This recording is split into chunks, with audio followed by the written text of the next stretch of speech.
Dans quelques minutes, les Panthères d'Am vont affronter les Black Queens, l'équipe féminine du Ghana. Après avoir renversé au premier tour l'équipe du Congo lors de la phase éliminatoire des Jeux Olympiques Tokyo 2020, aujourd'hui, les filles de Cédric Mapangou s'attaquent à un autre gros morceau, le Ghana. Qu'en est-il? Nous sommes rapprochés d'un grand supporter, le président des Panternautes, qui va nous donner son avis. Le pronostic, il est quand même assez difficile à faire quand on s'attaque à un morceau qui est quand même un peu plus grand que ce qu'on a eu au départ, surtout que nous sommes en phase préliminaire quasiment du redémarrage de notre football. On espère justement seulement que les filles auront un bon comportement. L'objectif ici n'est pas forcément de gagner, on excusera les filles, mais c'est le comportement qu'on veut voir avec les filles aujourd'hui. On veut voir si elles ont progressé dans le jeu, on veut voir si elles sont capables de rivaliser avec les meilleurs et surtout d'apporter beaucoup de difficultés à nos adversaires. Maintenant, si on peut gagner le match, ce sera une très bonne chose. On espère toujours gagner, mais on sait que ça va être difficile.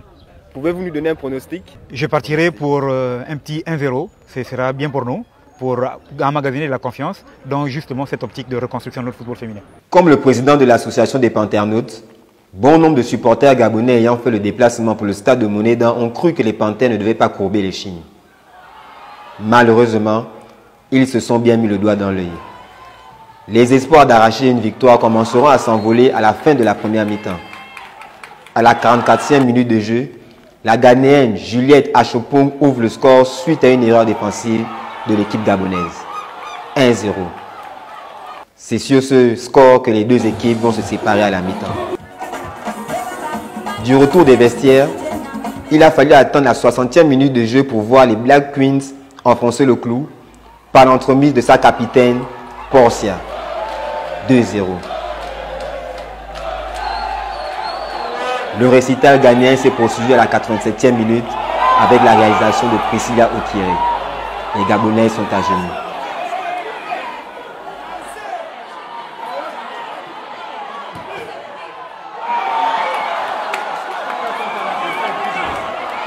Non, on a perdu. On vient de perdre 3-0 contre le Ghana.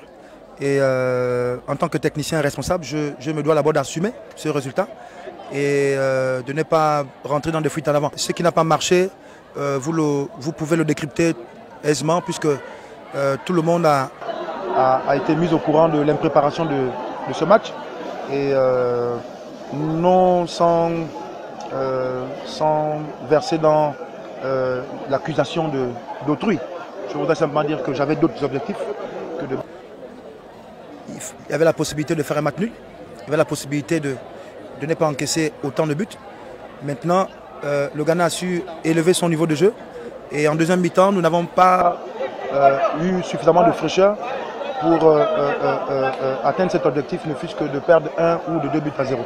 Donc voilà ce que je peux dire maintenant. C'est tout ce que l'on peut souhaiter, sans être, on va dire, sans être démesuré, sans être, on va dire, dans l'incertitude. Nous sommes des techniciens lucides. On vient de perdre 3-0. On va faire le point médical. Vous avez vu plein de joueuses qui se sont écoulées. On va faire aussi le point mental parce qu'il faudra repartir. Ces filles ont été plombées pour plusieurs raisons. L'impréparation, le manque de paiement de primes. Et là encore, c'est une défaite qui s'ajoute à ce mental qui n'était pas déjà au beau fixe. Maintenant, comment aller au Ghana? Ça, c'est ma source interne. Je vais travailler entre maintenant et le match retour pour remettre le groupe à bloc et pour ne pas être ridicule simplement au Ghana. Les Gabonaises pourront-elles rattraper ce large retard?